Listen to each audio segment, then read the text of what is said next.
Assalamualaikum warahmatullahi wabarakatuh. Sugeng dalu adik-adik. Ing dalu menika Bu Andri badhe ngambali malih babagan pambukaning sesorah lan panutuping sesorah. Tuladha pambukaning sesorah inggih menika: ingkang kinurmatan Bapak saha Ibu titik-titik. Ingkang kawula hormati Bapak saha Ibu titik-titik. Sumangga kita sesarengan ngaturaken puji syukur dumateng Gusti Allah ingkang sampun maringi kaslametan ugi kabagaswarasan. Menika tuladhanipun pambukaning ing sesorah. Cobi sakniki tuladha panutup ing sesorah.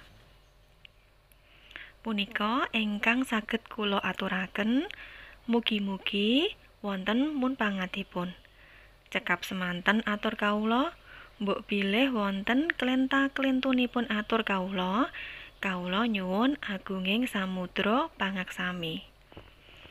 Adik-adik, kagem gladhen dalu menika, cobi waosen utawi wacanen pambuka lan panutuping sesorah kang sampun didamel banjur dikirim lewat WA Voice wonten ing grup Basa Jawa.